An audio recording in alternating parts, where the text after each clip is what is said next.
Prontinho, agora vamos lá finalmente para nossa última parte da aula de inflamação. Nós vamos falar agora sobre a inflamação crônica.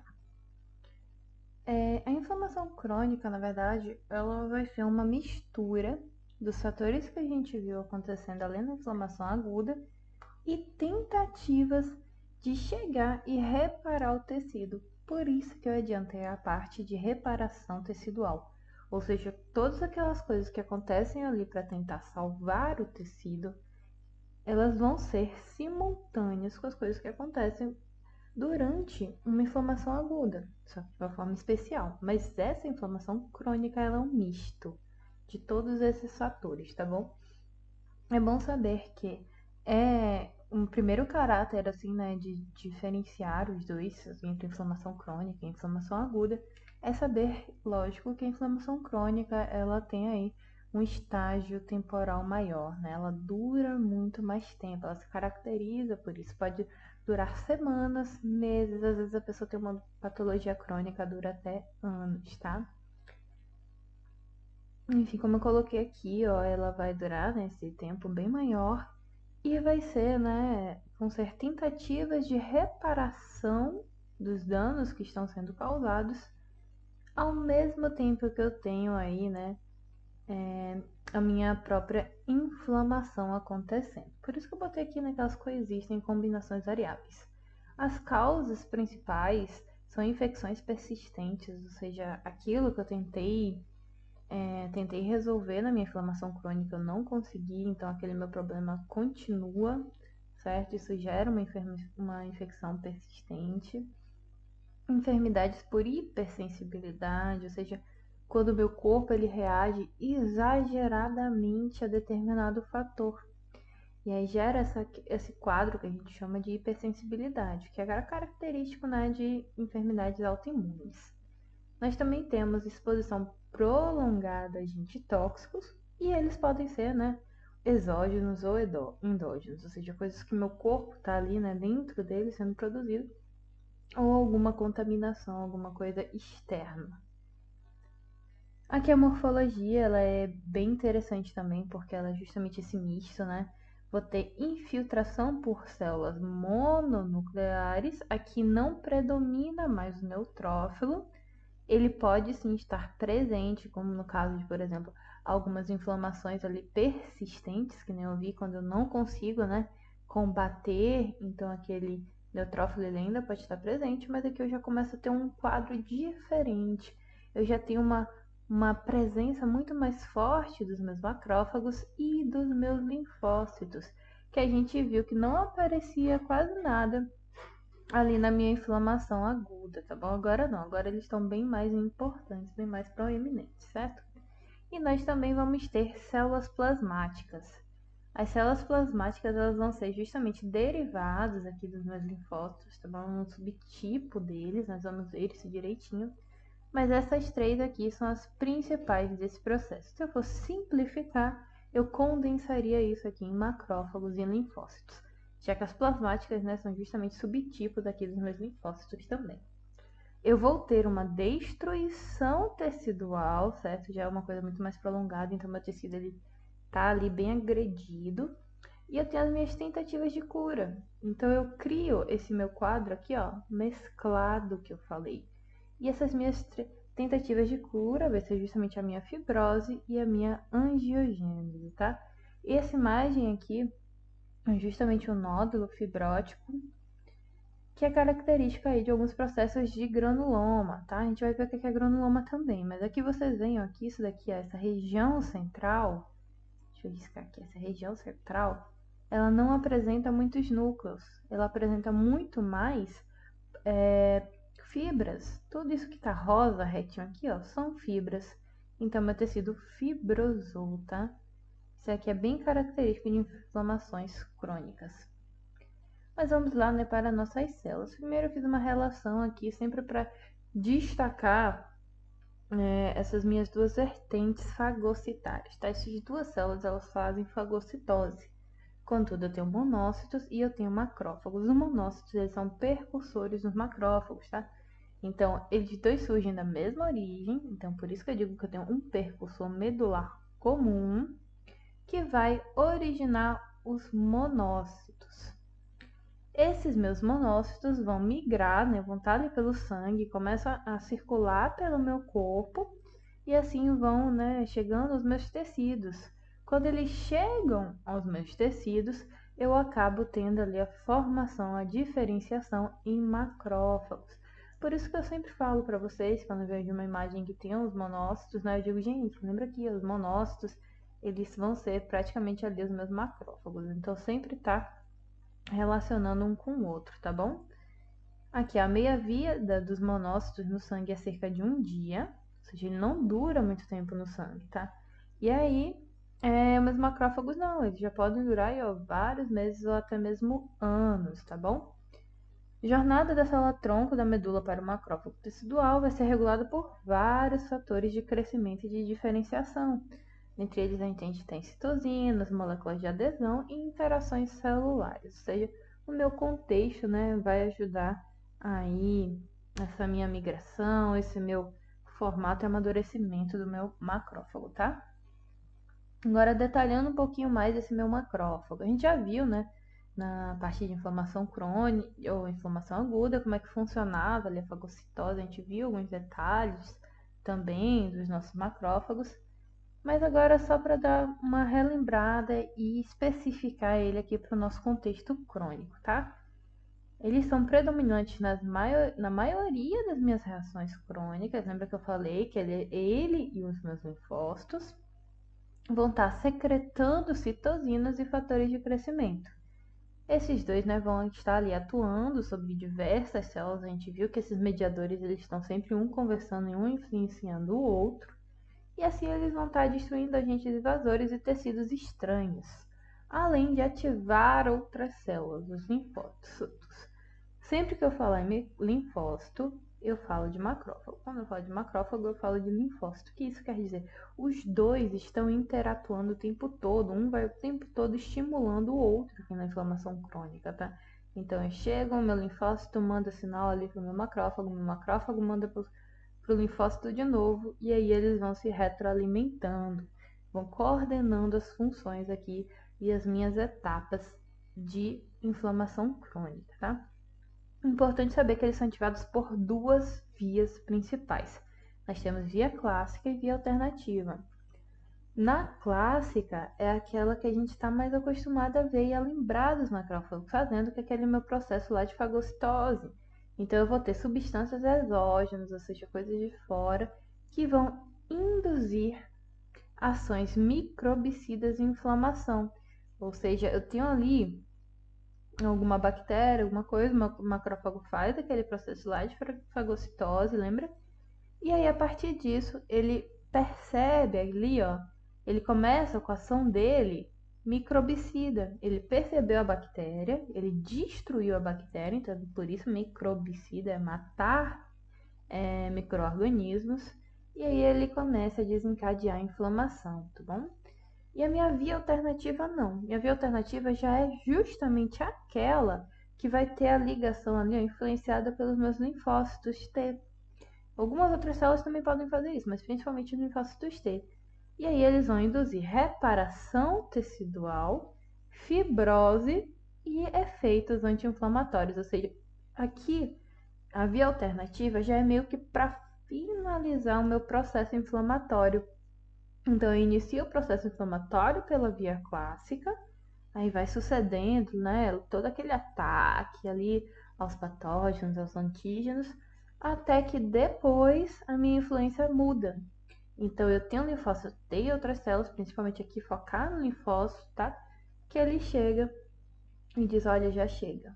Tá na hora de parar. Então ele vai começar os processos de reparação tecidual, de fibrose e de efeitos anti-inflamatórios, certo?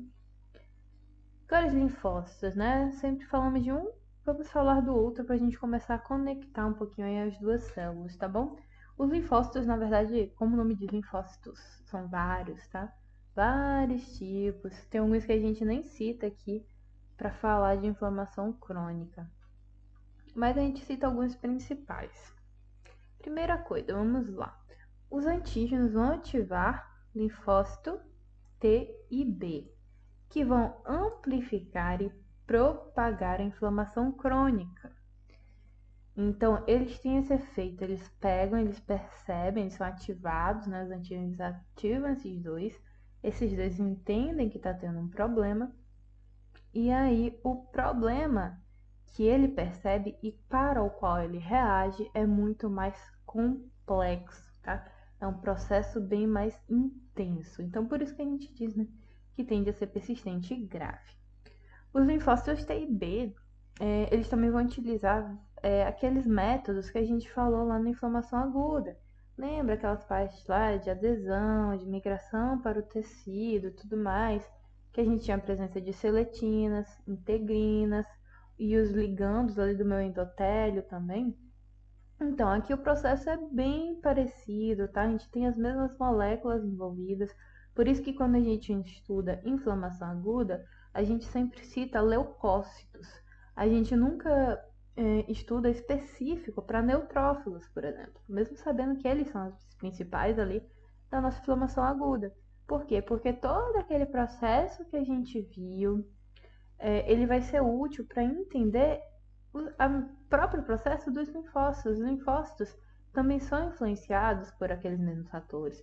Então, também tenho aqui, por exemplo, as minhas quimiocinas, que vão levar ele até a zona exata do meu tecido, onde eu estou tendo ali, né, o ataque, a atividade do antígeno. Então, é a mesma coisa. Por isso que aqui, ó, estudar a inflamação crônica é muito mais simples, é muito mais rápido, porque a maioria das coisas daqui a gente já viu lá em aguda. Então aqui é muito mais de boa, a gente já não se assusta mais com os nomes. Então aqui é seletinas, a gente já sabe o que é, integrinas, a gente já viu o que é. A gente sabe que elas vão ter ali, né, uma conexão com o endotélio. Então esses ligandos aqui são lá provenientes do endotélio. A gente já sabe também o que são as quimiocinas, então, né, muito mais tranquilo. A gente vai agora só ir especificando as coisas para a inflamação crônica, tá bom? Aí vamos lá, as citosinas, né, derivados dos macrófagos, lembra? O macrófago que a gente acabou de ver, ele é ativado, ele libera TNF, principalmente, por isso esse mais, sempre que eu boto mais é para destacar, tá? Principalmente TNF, interleucina 1 e quimiocinas, e isso vai estimular o recrutamento dos linfócitos. Lembra que lá na aguda a gente viu o recrutamento de neutrófilos? Então a gente já sabe o que é. A gente está chamando linfócitos para minha zona de inflamação, tá? Aí nós temos aqui um outro subgrupo que a gente destaca, né? A gente tem T e B, mas os T's, eles têm o TCD4, que aí sim ele é importante aqui, né? Para o nosso processo de inflamação crônica. Eles tão importantes como? Eles vão justamente ser aquelas células que vão estar ali secretando citosinas, tá? E são qualquer uma, não. Eles são subdivididos em 3 grupos de novo. E a gente tem TCD4, TH1, TH2 e TH17, tá? O TH1, ele é aquele que vai justamente ter função no início da minha inflamação. Ou seja, esses meus linfócitos aqui, que foram ativados pelos meus antígenos, vão liberar interferon gama aqui, certo? Eles liberam esse meu interferon e esse meu interferon vai ativar os macrófagos por via clássica, ou seja, é aquela via inicial. Essa substância vai ser jogada para o meu macrófago e meu macrófago vai começar ali, né, a ter uma reação para início do processo inflamatório. Por isso que eu disse aqui, ó, TH1 tem essa relação com o início, tá? Já o meu TH2, ele tem a relação ali, ó, com mais o final da minha resolução ali da minha inflamação crônica. Por quê? Porque ele vai ativar justamente a minha via alternativa, que é aquela minha segunda via. Aquela minha via que está relacionada com os processos de fibrose, com os processos de reparação tecidual, com os efeitos anti-inflamatórios, tá? Então a gente tem aqui, ó, uma outra célula para uma outra situação. E ele vai ser aí, né, vai estar liberando a interleucina 4, 5 e 13.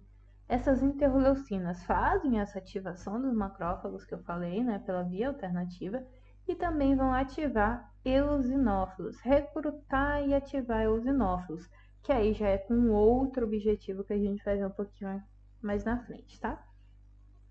Por fim, nós temos o TH17, que é bom de lembrar a interleucina dele, porque é justamente a interleucina aqui 17 também. Então, ficou um pouquinho mais fácil. Também libera, né, outras citosinas, e nesse conjunto aí a gente vai estar induzindo a secreção de quimiocinas para recrutar neutrófilos e monócitos. Então, na verdade, ele tem aí, né, um meio termo no processo dele. Ele vai justamente induzir a produção de quimiocinas, não é que ele induz direto o recrutamento de neutrófilos e monócitos, não. Mas ele induz a secreção dessas substâncias que aí sim vão estar lá, né, fazendo o recrutamento de neutrófilos e monócitos. Lembrando que esses monócitos são, né, aqueles mesmos lá que vão maturar, tem um dia útil só e depois vão lá e se tornam os macrófagos, tá? Que mostrando, né, mais assim, mais claro esse processo que eu estou tão destacando, que é a minha interação aí, né, entre o meu macrófago e o meu linfócito.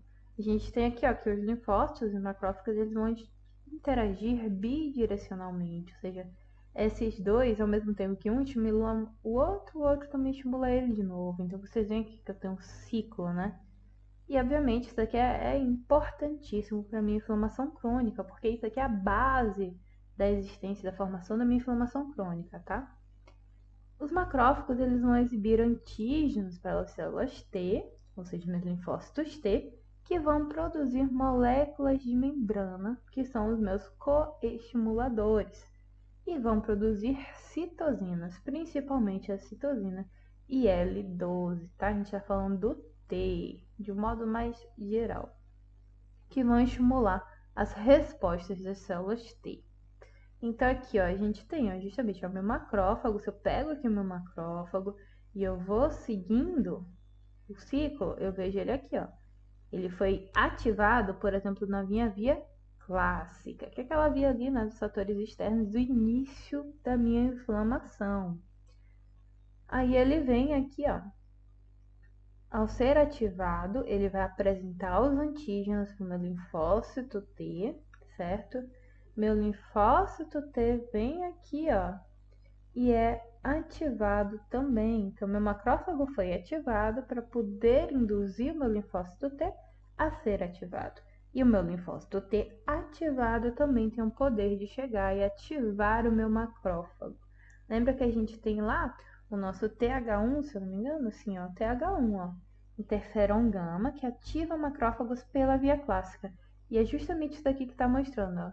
Aqui, ó, o meu TH1, certo? Ele veio aqui, ó, e influenciou, liberou interferon gama e ativou o meu macrófago. E aqui está até dizendo, ó, ativação dos macrófagos por via clássica. Lembra que a gente também tem o TH17 e ele faz justamente o que? Ele já vai agir lá no final, né? Ele vai agir lá na questão do recrutamento de leucócitos. Então ele está aqui, ó, indicado também, certo? Aí nós temos aqui, ó, as células T ativadas. Essas células T que foram ativadas vão produzir citosinas que recrutam monócitos da circulação. E dentre essas citosinas, o interferon gama, que é um potente ativador de macrófago. Então, na verdade, esse quadrozinho aqui, ó, é tudo que a gente viu ali agora. Macrófago ativado por via clássica pelo interferon do linfócito. Ele vem aqui, ó, e ativa novos linfócitos. Então, na verdade, um chamando o outro aqui o tempo todo, tá? E assim a gente vai criando uma reação em cadeia cada vez maior por meio aqui dos mediadores que a gente já falou até bastante sobre eles. Então, só para destacar aqui, ó, certo? Ou acabei marcando linfócito também, mas era para ser aqui embaixo. Enfim, aqui a gente tem, né, os nossos mediadores, os nossos elementos que a gente já viu bastante, certo? Mas vamos lá, as células plasmáticas. Lembra que eu falei para vocês que elas são derivadas dos meus linfócitos? Por isso que quando eu chego lá eu cito que a minha inflamação crônica ela tem principalmente células plasmáticas, linfócitos e macrófagos. E eu dizia, eu poderia simplificar isso daqui, sabe? É justamente por isso, porque as minhas células plasmáticas, na verdade, elas são derivados de linfócitos B, que vão ser ativados, tá? E aí vão produzir anticorpos contra antígenos estranhos ou próprios, tá? Que a gente tem reações aí, né, que podem ser, por exemplo, autoimunes, ou contra também, né, componentes teciduais alterados. Então, às vezes eu tenho alguma patologia ali que aquela minha célula não está funcionando direito, então a minha célula plasmática ela também pode atuar. Aqui eu botei um pouquinho da relação, né, entre a origem dos nossos elementos aqui, ó, porque eu queria que vocês entendessem. Eu sempre cito para vocês que os nossos processos de coagulação, os nossos processos de inflamação são muito próximos. E se vocês olham aqui a origem é a mesma. Então faz sentido que esses processos estejam sempre ocorrendo juntos, tá? Mas só para mostrar aqui, ó, a gente tem uma célula mãe sanguínea, certo? Essa célula mãe sanguínea, ela se divide em duas. Ela vai formar célula mãe linfóide e célula mãe mieloide. Lembrem que isso daqui é um tecido do tipo células lábeis, certo? Ou seja, está ali o tempo todo. Lembra que a gente falou do tecido hematopoético, que ele gera ali as minhas células do sangue? Então é isso daqui, ó. A célula mãe sanguínea, ela tá lá na minha medula, certo? Como tecido hematopoético, ela vai se dividir aqui, ó, nesses dois, para poder gerar as células que vão finalmente lá pro meu sangue, certo? Mas a gente tem essas duas como célula mãe mieloide, e essa mieloide, ela vai se dividir em outras, tá? A gente não tem detalhadamente cada uma delas, mas só para exemplificar. Por exemplo, aqui teria que ter ainda o megacariócito, tá? Para, por exemplo, depois formar as plaquetas, enfim. Mas aqui a gente tem plaquetas, glóbulos roxos, ou glóbulos vermelhos, li é exatamente espanhol, né? Glóbulos vermelhos e plaquetas, que são aqueles principais ali que estão envolvidos, né, na nossa cascata de coagulação, principalmente as plaquetas, né? Em que a gente vê que está o tempo todo ali liberando substâncias mediadoras para agir aqui na inflamação também. Nós temos aqui o mieloblasto, por exemplo, ele gera ali os nossos granulócitos, que eu já citei para vocês também. Eosinófilo, neutrófilo, basófilo.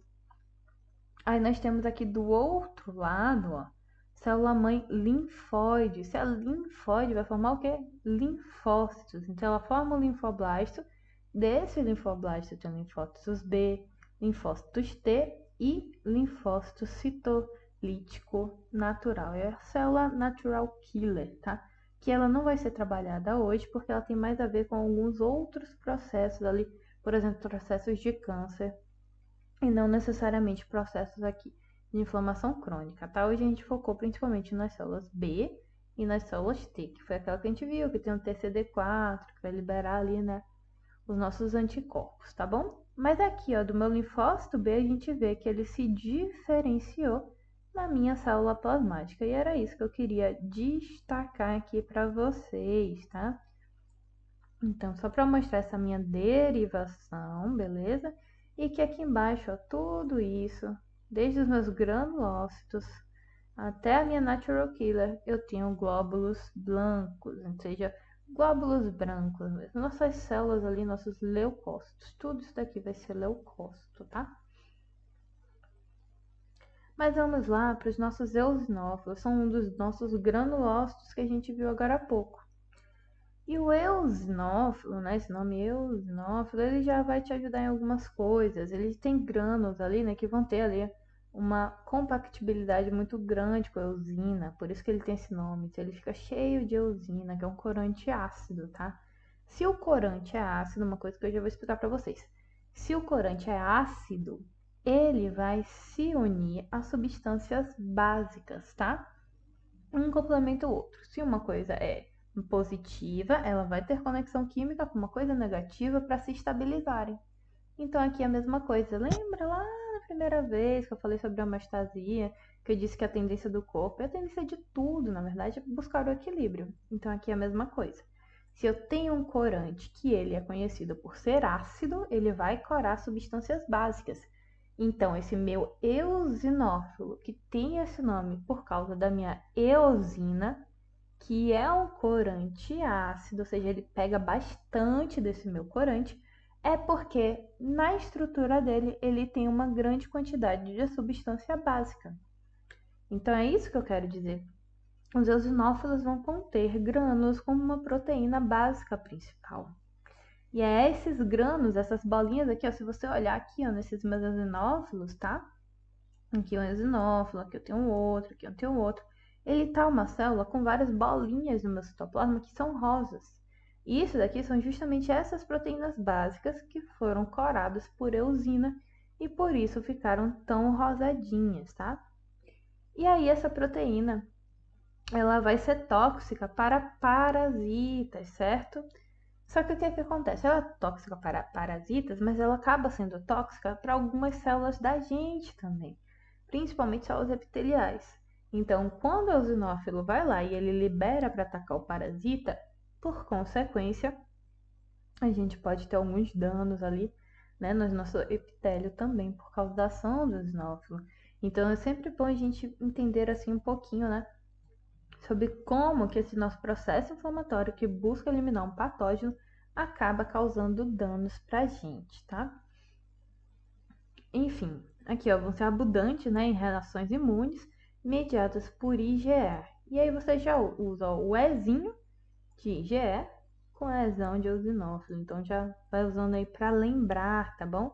E infecções parasitárias. Gente, eosinófilo é parasita. Relacionem isso, tá bom? E aí uma quimiocina específica também já ajuda a gente a lembrar, é a eotaxina. Eu justamente aqui, ó, em referência aos eosinófilos e táxio, né, de movimentação ali. Então a eotaxina, ela vai ser justamente a nossa quimiocina aqui presente, tá? Agora os nossos mastócitos. Eu botei aqui que eu fiquei muito na dúvida, na verdade. Na imagem, aqui embaixo, se vocês olharem, eu botei basófilo, né? E isso é de propósito, porque eu estava justamente comparando uma célula com a outra, tá? Então eu botei ela aqui embaixo também. Por quê? Porque os dois são muito marcantes para reações de alergia, tá? Então os dois possuem grânulos também, mas eles têm algumas diferenças. Eu não achei a foto do mastócito para botar aqui, tá? Mas ele é bem parecido aqui com o meu basófilo. Ele tem tanto grânulo que eu quase não consigo ver ali a minha estrutura interna, tá? Mas só para vocês saberem de cara aqui, ó. O basófilo é como se fosse aquela minha relação lá que a gente viu entre monócito e macrófago. O meu basófilo, ele vai sair da medula óssea, tá? Só que ele sai na medula óssea no seu estado imaturo. Ele ainda não está pronto. E aí ele vai para a circulação. Já os mastócitos, eles circulam, ou desculpa, gente, o basófilo ele sai da medula óssea no seu estado maduro para a circulação, ou seja, o basófilo ele está pronto, beleza? Ele foi feito lá na minha medula óssea, ele está pronto e ele circula pelo corpo, pronto. Assim que tiver uma reação alérgica, ele já vai poder atuar. Já o meu mastócito não. Ele circula imaturo, então ele não consegue trabalhar ali na minha circulação sanguínea. Ele só vai trabalhar no meu tecido.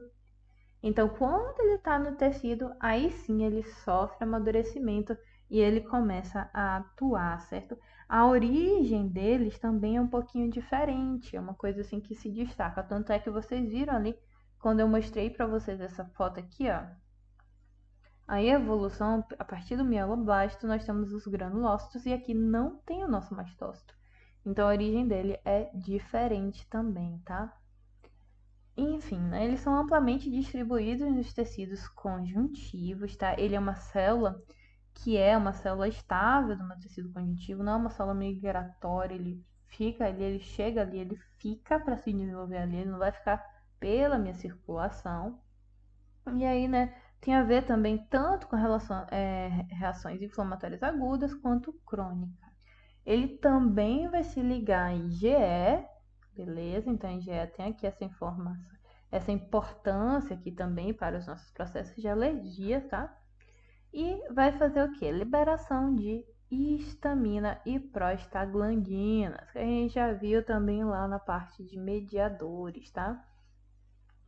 E aí os mastócitos, né, podem aparecer em reações inflamatórias crônicas e por secretarem, né, diferentes citocinas, vão ter a capacidade de induzir e limitar reações inflamatórias em diversas situações. Então, esses elementos aqui que ele libera, né, tanto a histamina quanto a prostaglandina, vai ter aí, né, uma influência também aqui no nosso processo de inflamação crônica. Vocês veem que, na verdade, tudo depende muito do meu contexto. Os meus mediadores são os mesmos, as células podem aparecer em um caso ou em outro. Então depende do contexto, eu tenho que avaliar o geral. Eu tenho que ver, por exemplo, se eu estou tendo fibrose. Se eu estou tendo fibrose, isso vai indicar que é um processo mais longo, mais demorado, tá? Conversar com o paciente, saber quando que aquilo ali começou. E, enfim, buscar sinais que induzam que é algo crônico. Porque, de um modo geral, o funcionamento é bem parecido, tá? Agora nós vamos assim para algo que, saindo dessa ideia do parecido e entrando no específico. A inflamação granulomatosa, a formação de grânulos, ela é aqui, ó, característica já da minha inflamação crônica. Isso daqui não é da minha inflamação aguda. Então já fica aqui a dica, já saímos daquela similaridade, aquela processo tudo igualzinho que nem a gente estava vendo antes, tá bom? Saber que, como é que é essa formação aqui, né? Essa minha inflamação granulomatosa, minha formação de granuloma.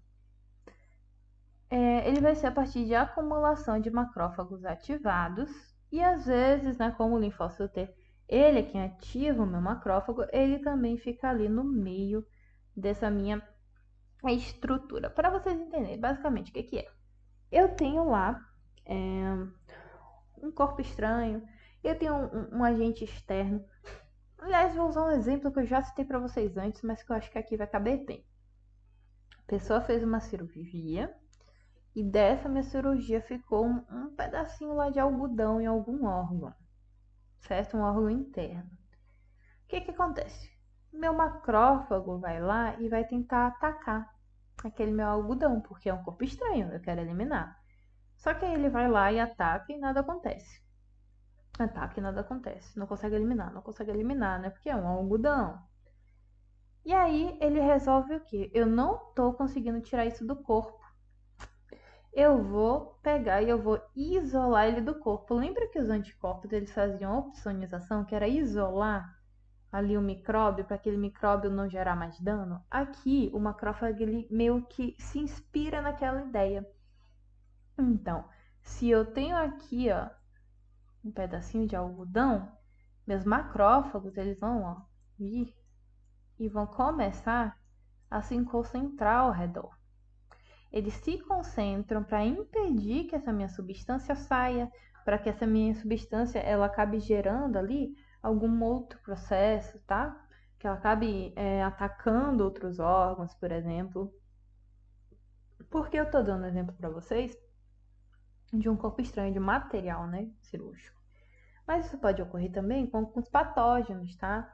A gente tem como tão famosa aí, né, a tuberculose, as cavernas de tuberculose, granulomas de tuberculose, que ali, né, a gente vai ter o patógeno sendo englobado e acaba criando as cavernas de tuberculose. A caverna de tuberculose nada mais é do que um granuloma, tá bom?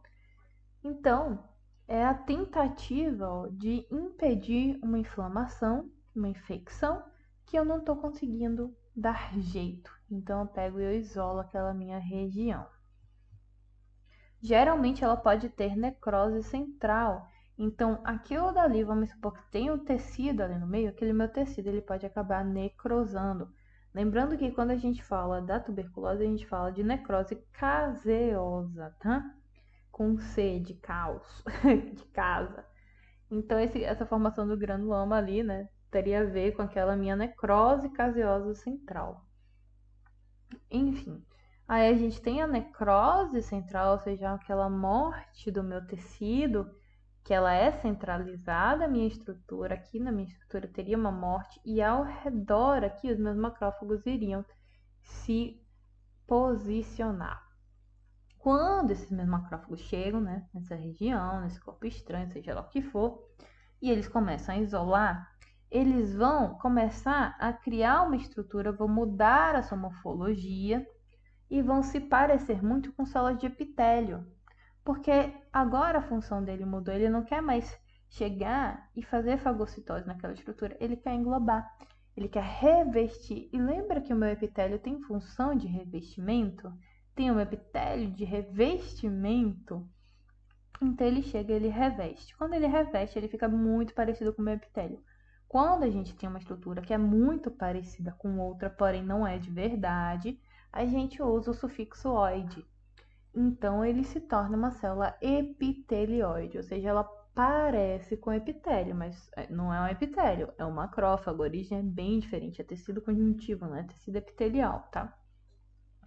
Em alguns casos, eu vou ter uma associação ali, né, tentando tão intensamente isolar aquela minha estrutura que essas células chegam até a se fusionar e aí formam o que a gente chama de células gigantes multinucleadas, ou seja, é exatamente isso que está escrito.